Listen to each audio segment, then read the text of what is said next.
नमस्कार। Public India के 9 AM संस्करण में आप सबका स्वागत है।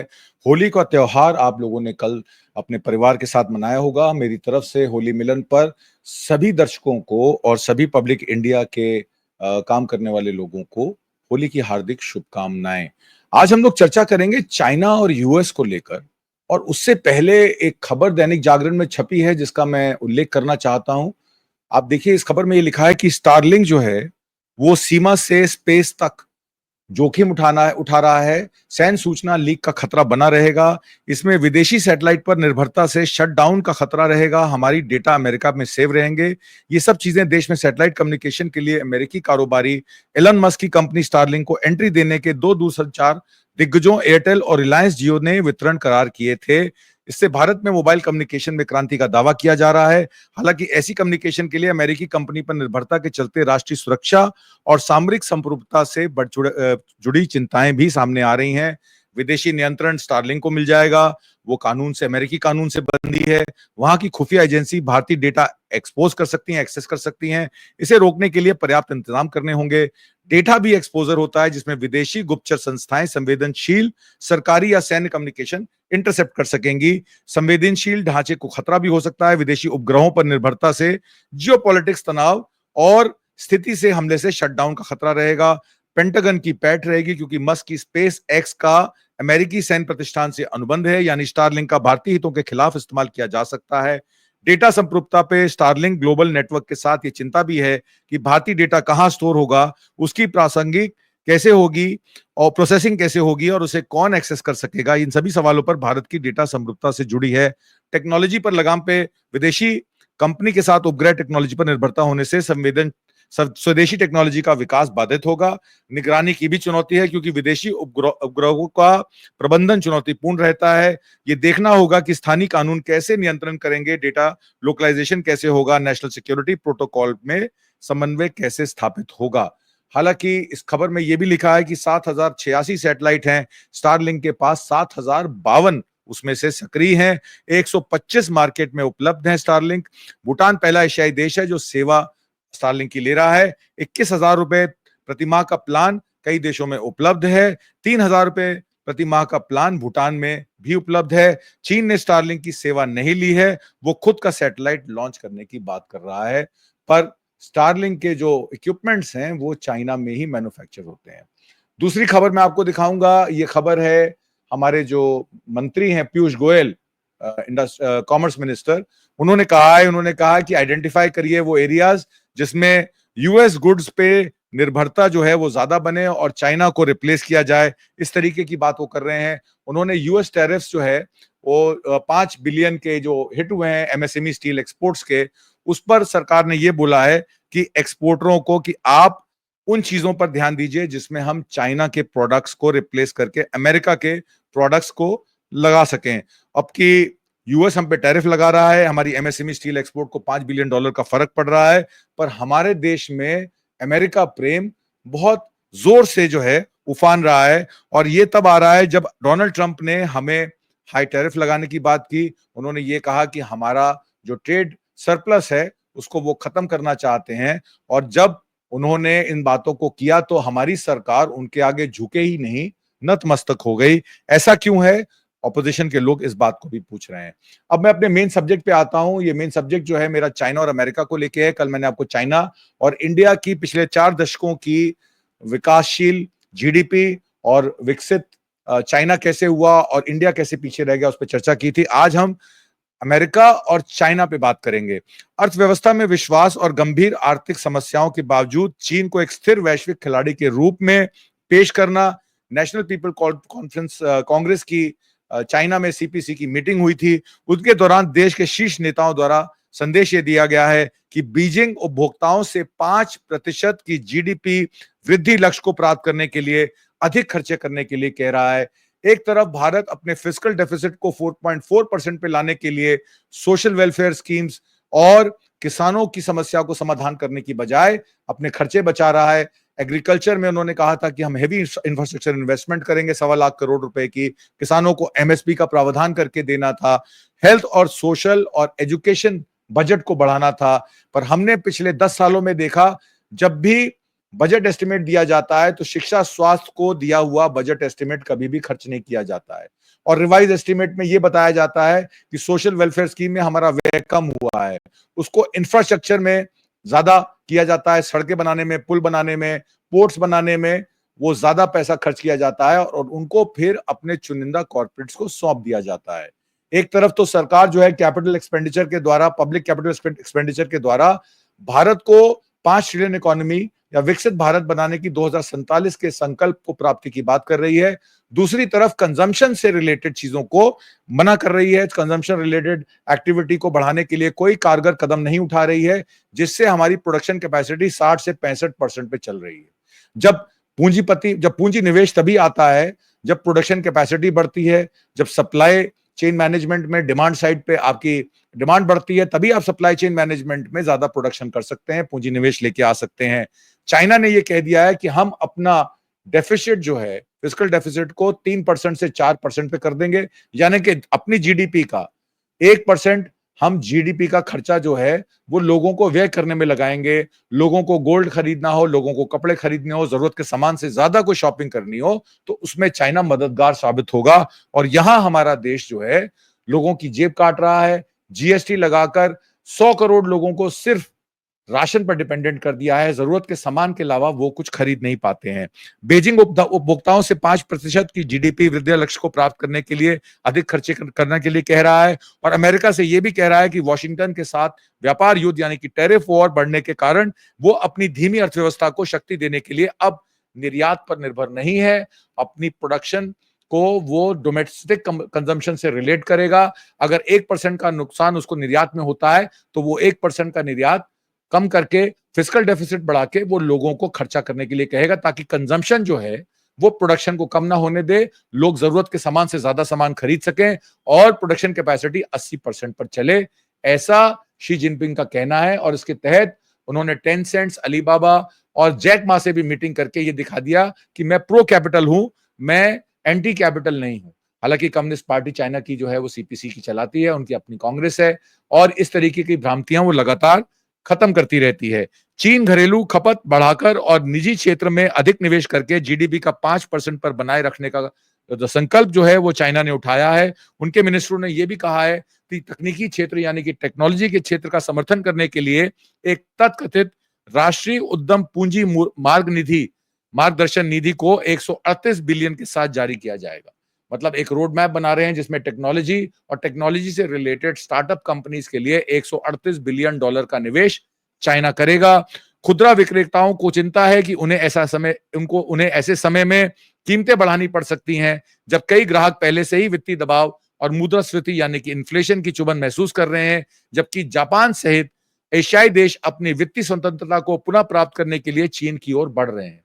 जापान ने भी 20 बिलियन डॉलर के अपने जो बॉन्ड्स थे, यूएस बॉन्ड्स, वो बेचे और चीन ने अपना आधा शेयर जो है यूएस बॉन्ड्स का मार्केट में बेच दिया। 1.7 ट्रिलियन डॉलर के उनके पास यूएस बॉन्ड्स थे, 2014 में हाईएस्ट पॉइंट था। अब वो घट के 800 बिलियन रह गया है, यानी कि 800 बिलियन के यूएस बॉन्ड्स चाइना ने भी बेचे हैं। इसलिए यूएस में मार्केट में मंदी है।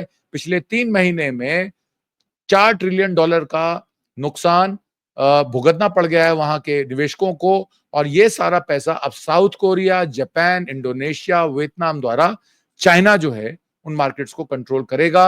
और वो कह रहा है कि हमें हमें निर्यात की कोई जरूरत नहीं है, अगर टैरिफ लगाता है अमेरिका तो लगा ले, हम भी उनके सामान पर, एग्रीकल्चर गुड्स जो इंपोर्ट करते हैं उस पर टैरिफ लगाएंगे और साउथ अमेरिका और साउथ अफ्रीका से अपनी एग्रीकल्चरल इंपोर्ट को बढ़ाएंगे।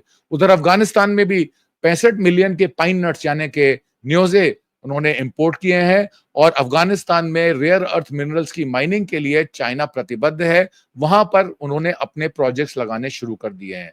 उधर पाकिस्तान के गवादर पोर्ट में बेल्ट रोड इनिशिएटिव के तहत कवायद और तेज हो गई है और ताइवान की जो टीएसएमसी कंपनी है जिसने अमेरिका में $100 बिलियन का एक एडिशनल निवेश करने की बात की है, जो बाइडेन सरकार ने उनको $6.5 बिलियन का प्रावधान करके $65 बिलियन के चिप्स बनाने की, वेफर चिप्स बनाने की बात की थी, उस पर भी हम बात करेंगे। अब उसके एवज में चाइना भी अपने 5 नैनोमीटर्स के चिप्स बनाने के लिए बहुत सारी कंपनियों में अपना इंटरनल निवेश करने जा रही है, ऐसी सूचनाएं प्राप्त हुई हैं। पिछले हफ्ते अगर ब्लूमबर्ग की माने तो ब्लूमबर्ग ने बताया कि वॉलमार्ट अपने टैरिफ संकट का समाधान खोजने की कोशिश कर रहा है। उसके लिए वो अपने कुछ चीनी विक्रेताओं से 10% तक की महत्वपूर्ण मूल्य कटौती की भी बात कर रहा है, ताकि अमेरिकी शुल्कों में प्रभाव को कम किया जा सके।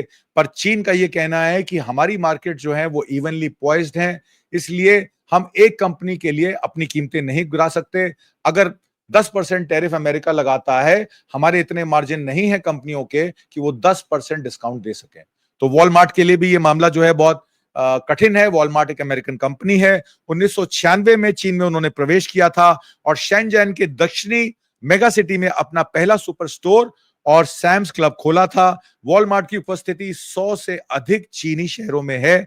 उन्होंने अपने सबके हालिया वित्तीय वर्ष में देश में इसकी शुद्ध बिक्री पिछले वर्ष की तुलना में 16% बढ़कर $17 बिलियन हो गई है।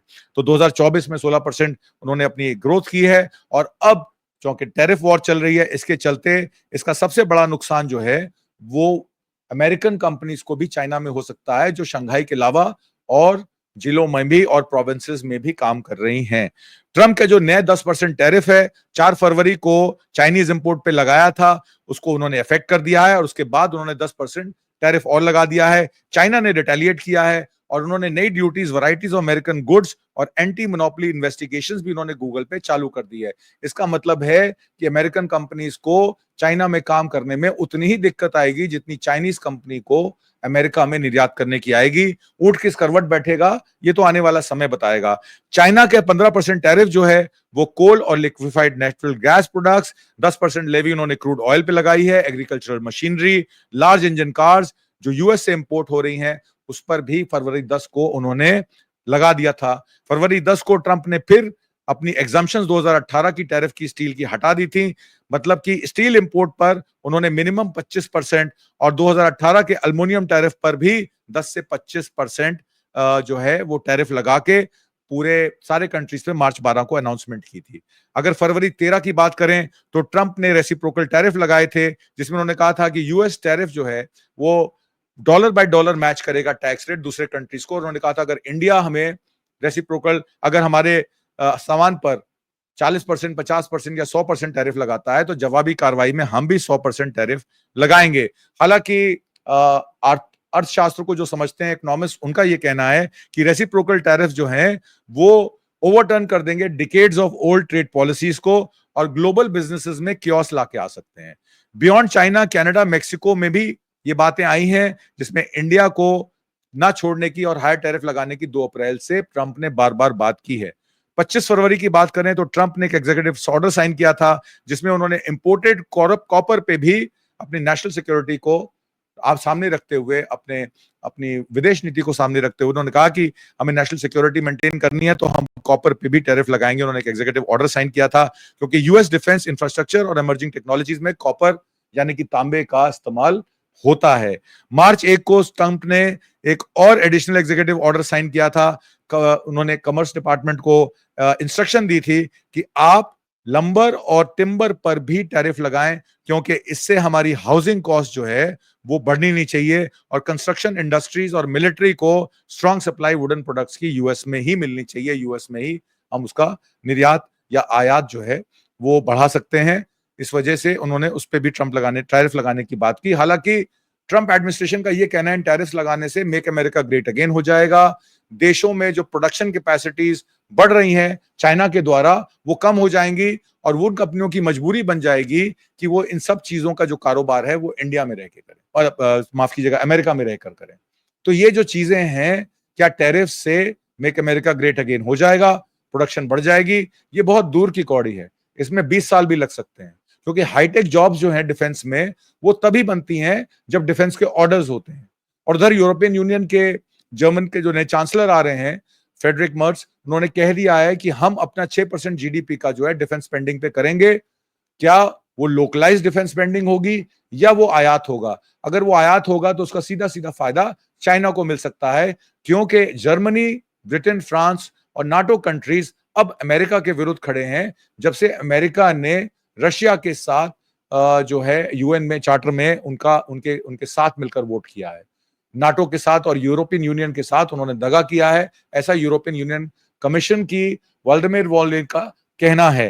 हालांकि मार्च 4 को ट्रंप ने 25% टैरिफ लगा दिया था कनाडा और मेक्सिको से इंपोर्ट जो आता है। उसके बाद उन्होंने कैनेडियन एनर्जी को नहीं छेड़ा था, 10% लगाया था। और आपने देखा किस तरीके से डगलस फोर्ड ने बिजली सप्लाई करने से जब मना किया तो उसके बाद उन्होंने टैरिफ को डबल करने की धमकी दी और चाइना का टैरिफ उन्होंने 10% से 20% टैरिफ जो है वो डबल कर दिया। अब मेक्सिको हो, कनाडा हो, मेक्सिको ने तो प्रेसिडेंट ने बात करके अपना मामला सुलटा लिया है। अभी प्रेसिडेंट ट्रंप ने कहा है कि 2 अप्रैल तक मेक्सिको पर वो कोई कार्रवाई नहीं करेंगे, जबकि कनाडा के प्राइम मिनिस्टर जस्टिन ट्रूडो ने कहा है कि वो भी $100 बिलियन के अमेरिकन गुड्स पे इंपोर्ट लगाएंगे और इस कोर्स को 21 दिन में वो पूरा करेंगे। मेक्सिकन प्रेसिडेंट क्लाउडिया शाइनबम ने ये कहा है कि हमने रिटेलिएटरी टैरिफ की पूरी तैयारी कर ली है, पर हम राष्ट्रपति ट्रंप से बात कर कोई ना कोई समाधान इसमें निकाल सकते हैं जिसमें हम डीएस्केलेट कर सकें। तो अभी मेक्सिको पे तो तलवार लटक रही थी, वो नहीं है, पर कनाडा और आपका चाइना जो है वो फुल रिटेलिएटरी टैरिफ वॉर पे है। भारत कहीं ना कहीं अमेरिका के दबाव में नजर आ रहा है, जबकि चाइना जो है वो उसने 15% टैरिफ लगा दिया था पहले यूएस फार्म प्रोडक्ट्स पे। उन्होंने ये भी कहा था कि नंबर ऑफ यूएस कंपनीज को वो एक्सपोर्ट कंट्रोल में कंट्रोल करेंगे और 15 कंपनियों को उन्होंने नेगेटिव लिस्ट में लाके टारगेट कर दिया कि इन 15 कंपनियों को हम काम यहां नहीं करने देंगे। मार्च 5 तारीख को ट्रंप ने 1 महीने की एग्जम्पशंस जो थी वो मेक्सिको को दे दी और कनाडा ऑटो मेकर्स को भी दे दी। उन्होंने कहा कि हम big 3 auto makers Ford, general Motors और स्टेलेंटिस गाड़ियां जो बनाती है उनसे हमने बात करके ये फैसला किया है कि अभी हम ऑटो कंपोनेंट्स पे 1 महीने का एग्जम्पशन जारी रखेंगे। जो ऑर्डर्स एग्जीक्यूट हो रहे हैं उन ऑर्डर्स को एग्जीक्यूट होने देंगे। 6 मार्च को ट्रंप ने 26% टैरिफ जो थे, जो 25% टैरिफ जो इंपोर्ट थे उसमें कनाडा पे लगा दिए थे 1 महीने के लिए और रेसिप्रोकल टैरिफ जो थे वो 2 अप्रैल से शुरू करने की उन्होंने बात की थी। उन्होंने कहा था कि हम 25% टैरिफ को मैक्सिकन इंपोर्ट पे पोस्टपोन कर देंगे और कुछ इंपोर्ट्स जैसे कि ऑटो कंपोनेंट्स पर हम अभी 2 अप्रैल तक वेट करेंगे, 1 महीना वेट करेंगे। पर लार्जली उन्होंने स्टील और एल्युमिनियम पे सभी देशों पर 25% का टैरिफ लगा दिया है। ट्रंप ने यह भी कहा था कि शेनबॉम जो मेक्सिको की राष्ट्रपति हैं उन्होंने हमसे अच्छी तरह बात की, हमसे सिक्योरिटी और ड्रग स्मगलिंग पर, border security, drug smuggling, illegal immigration पर हमने बात की और उस पर उन्होंने पूरी हमें आश्वासन दिया है कि हम बॉर्डर सिक्योरिटी को लेकर आपके साथ प्रतिबद्ध हैं। इसीलिए शायद ट्रंप ने मेक्सिको पर अभी प्रतिबंध या 25% टैरिफ नहीं लगाए हैं। ट्रंप के जो एक्शंस हैं कनाडा को लेकर भी ट्रेड वॉर को लेकर बहुत सकारात्मक नहीं है। उधर माइक कर्नी जो इकोनॉमिस्ट हैं, पहले बैंक ऑफ इंग्लैंड और बैंक ऑफ कनाडा के वो गवर्नर भी रहे हैं, उनको लाया गया है कि शायद जस्टिन ट्रूडो से मामला संभल ना सके। माइक कर्नी के आने से शायद ट्रंप के साथ दोबारा नेगोशिएशन शुरू हो सकती हो। अभी जो इनिशियल रिटेलिएटरी टैरिफ हैं उसमें 30 बिलियन कैनेडियन डॉलर यानी कि 21 billion US dollar US goods पे कनाडा ने ऑलरेडी जो है वो second wave of retaliatory tariff में सस्पेंशन की है और उन्होंने कहा है कि सेकेंड आने वाले समय में पहले उन्होंने 30 बिलियन कैनेडियन यानी कि 21 बिलियन यूएस गुड्स पर रिटेलिएटरी टैरिफ लगाए और फिर उन्होंने कहा कि हम 125 बिलियन कैनेडियन यानी कि यूएस 87 बिलियन डॉलर पर भी टैरिफ लगाएंगे। हालांकि मार्च 10 की बात करें तो चाइना ने रिटेलिएट किया और उन्होंने एडिशनल 15% टैक्स जो है वो की अमेरिकन फार्म प्रोडक्ट्स पे लगाया है, जिसमें चिकन, पोर्क, सोयाबीन और बीफ है। ट्रेड टेंशंस कहीं ना कहीं एस्केलेट हो रही हैं और मंडे को मार्केट जब धड़ाम से गिरती है तो अमेरिकन इन्वेस्टर्स को ये लगता है कि शायद ट्रंप के ये ट्रेड रिस्क से अमेरिकन इकोनॉमी को एक बहुत बड़ा आघात लग सकता है। चाइनीज टैरिफ्स की बात करें तो चाइनीज टैरिफ्स, रेसिप्रोकल टैरिफ्स उन्होंने ट्रंप के डिसीजन के बाद लगाए। जब चाइनीज इंपोर्ट्स पर 20% टैरिफ लगाने की बात डोनाल्ड ट्रंप ने कही मार्च 4 को, तो उसके बाद यूएस के कॉमर्स सेक्रेटरी ने यह कहा कि गुड्स जो ऑलरेडी ट्रांजिट में है वो एग्जम्प्ट होंगे, लेकिन हम रिटेलिएटरी टैरिफ जो है अप्रैल 12 से जो है वो शुरू कर देंगे और ये 20% टैरिफ हम लगाएंगे। अमेरिका अगर ट्रेड वॉर ही चाहता है तो हमें कोई फर्क नहीं पड़ता, हमें निर्यात अगर अमेरिका को नहीं करेंगे तो हमारी इकोनॉमी बैठ नहीं जाएगी। हम फिस्कल स्टिमुलस लाके 1% फिस्कल डेफिसिट बढ़ा के हम मार्केट में कंजम्पशन को इंप्रूव कर देंगे ताकि प्रोडक्शन में कोई उसका असर ना पड़े। हालांकि परसों की अगर मैं बात करूं तो ट्रंप ने पूरे स्टील और एल्युमिनियम इंपोर्ट पर सारे देशों पे 25% टैरिफ लगा दिया था। यूरोपियन यूनियन ने भी रिटेलिएटरी ट्रेड एक्शन किया था, उसमें उन्होंने यूएस इंडस्ट्रियल और फार्म प्रोडक्ट्स पे ड्यूटीज लगाने की बात की। उन्होंने कहा कि यूएस से जो यूरोपियन यूनियन में माल आता है उसमें 26 बिलियन यूरोस यानी कि 28 बिलियन अमेरिकी डॉलर पर न खाली स्टील और एल्युमिनियम प्रोडक्ट्स पर रिटेलिएटरी टैरिफ लगाएंगे, but textiles, home appliances, agricultural goods, motorcycle, bourbon whisky और टेक्सटाइल्स यानी कि जीन्स पर भी हम रिटेलिएटरी टैरिफ लगाएंगे। और अगर कल की बात करें तो कल ट्रंप ने फिर से यूरोपियन यूनियन को 2% टैरिफ लगाने का यूरोपियन वाइन पे एक धमकी दी है। उन्होंने कहा कि यूरोप से जो शैंपेन और स्पिरिट्स और वाइन्स आती हैं, हम उस पर 50% टैरिफ अगर अमेरिकन विस्की पे वो लगाएंगे तो हम 200% टैरिफ उनकी वाइन्स पे भी लगाएंगे। अब बात ये आ जाती है कि चाइना उसको कैसे कोप अप कर रहा है। अमेरिका ने ऑलरेडी 20% टैरिफ लगा दिया है और चाइना ने भी 15 अमेरिकन कंपनीज पे टैरिफ लगाने की बात की है, बैन करने की बात की है। और उन्होंने कहा है रिटेलिएशन में हम भी 15% tariff chicken, wheat, corn, cotton imports पे लगाएंगे अमेरिका के। स्टेट काउंसिल टैरिफ कमीशन ने इसकी पुष्टि की है। एडिशनल 10% टैरिफ उन्होंने कहा हम sorghum, soybean, pork, beef, aquatic products, fruit, vegetable और डेयरी प्रोडक्ट्स पे लगाएंगे। Separately Chinese ministry of commerce ने यह भी कहा है कि 15 American companies including drone maker Skydio को हम एक्सपोर्ट कंट्रोल लिस्ट में डालेंगे और जो बार करेगा चाइनीज कंपनीज को एक्सपोर्ट करने के लिए, उसको भी हम डुअल यूज एक्सपोर्ट करने के लिए मनाही करेंगे, ऐसा उनका कहना है। ग्रोथ और स्टेबिलिटी दोनों साथ साथ चल सकती हैं, पर अगर आप हमारी स्टेबिलिटी को हटाएंगे तो हम आपकी ग्रोथ पे भी आघात करेंगे। चाइना ने यह भी कहा है कि वो अपने डेट टू जीडीपी रेशियो को इन्वेस्टमेंट का 3 से 4% करने के लिए तत्पर हैं। भारत अपने डेफिसिट को कंट्रोल करने के लिए बहुत सारे खर्चों को रोकता है क्योंकि हम बोरोइंग कंट्री हैं, हमारी इंपोर्ट कॉस्ट ज्यादा है। चाइना से अकेले हमारा 100 बिलियन का इंपोर्ट ज्यादा होता है। तो चूंकि हमें क्रूड के लिए और बहुत सारी जरूरत के सामान के लिए, वैल्यू एडिशन के लिए हमें फॉरेन एक्सचेंज की जरूरत होती है, तो भारत फिस्कल स्टिमुलस लाके भारत में ही कंजम्पशन को क्यों नहीं बढ़ाता? किसानों को एमएसपी देकर किसानों को खुशहाल क्यों नहीं बनाता? एग्रीकल्चरल एक्सपोर्ट पे काम करके एक्सपोर्ट की हमारी नीति को क्यों नहीं बनाता? क्यों, कौन रोक रहा है? कौन सा वो फॉरेन हैंड है जो प्रधानमंत्री मोदी को रोक रहा है इन सब कामों को करने के लिए? अगर हम ये देखें कि चाइना डरा नहीं अमेरिका से, जब अमेरिका ने लाल आंख दिखाई तो भारत उसमें क्यों डर रहा है?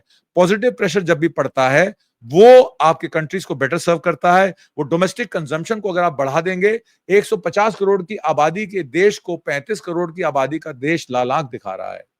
चाइना हमारी जमीन पर अतिक्रमण करके बैठा है और हम ये कह रहे हैं कि हम अमेरिका की नीतियों के साथ चलेंगे, इजराइल और अमेरिका जो चाहेगा वो करेंगे। इसका मतलब है कि हमारे देश की सरकार जो है वो अमेरिका और इजराइल के दबाव में है। और ये दबाव में क्यों है? जब अमेरिका दबाव में नहीं है तो हम क्यों हैं? और एक बात कह के अपनी बात को खत्म करूंगा। अभी गेम सेट हो चुका है। ट्रंप ने जो कहा कि टीएसएमसी का $100 बिलियन का जो प्रोडक्शन है वो हम इंटेल के साथ जेवी करा के शिफ्ट कराएंगे। 65 बिलियन उससे पहले बाइडेन ने कर दिया था, तो $165 बिलियन की टीएसएमसी की इन्वेस्टमेंट है।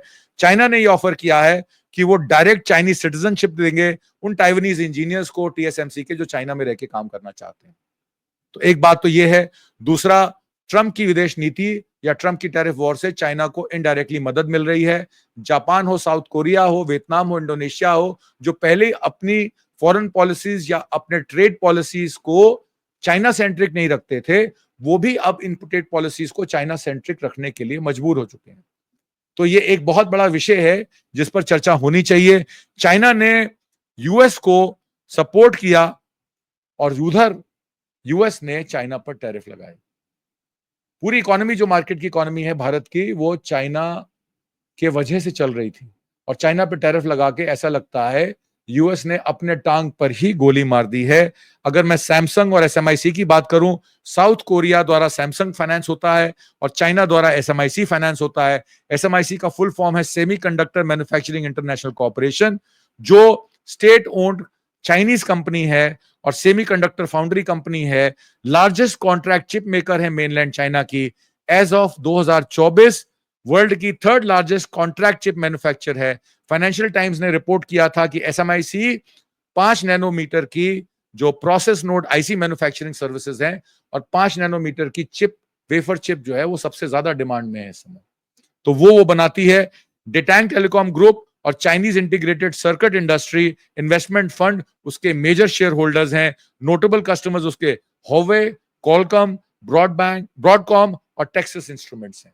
तो चाइनीज स्टेट ओन्ड कंपनीज को आप निवेश के लिए अपना अमेरिका में इनवाइट करते हैं, $100 बिलियन की इन्वेस्टमेंट के लिए उनको आप सपोर्ट करने को तैयार हैं, उनको अपनी जमीन देने को तैयार हैं। पहले $65 बिलियन जब इन्वेस्ट किया था तो उसमें $6.5 बिलियन का अनुदान जो बाइडेन सरकार ने किया था। तो आप किस तरीके की नीति अपनाना चाहते हैं? आप ताइवान को चाइना से अलग नहीं कर सकते। इसी वजह से जिस तरीके से ये चिप मैन्युफैक्चरिंग को लेकर एक मास्टर स्ट्रोक की बात हमारे डोनाल्ड ट्रंप साहब कर रहे हैं, यही बात हमारे भारत में पीएलआई को लेकर भी की गई थी। मास्टर स्ट्रोक है, पीएलआई आएगी, भारत में मेक इन इंडिया का टाइगर बनेगा। आज वो मेक इन इंडिया का टाइगर कहां गया? वो गिर की शेर की तरह कहीं ना कहीं दुबक के बैठ गया। उम्मीद करता हूं आपको आज का कार्यक्रम पसंद आया होगा। कमेंट बॉक्स में जरूर लिख के भेजिएगा। हम तमाम सूचनाएं इकट्ठा कर आप तक पहुंचाने के लिए दृढ़ संकल्प हैं। बहुत बहुत धन्यवाद। नमस्कार। जय हिंद।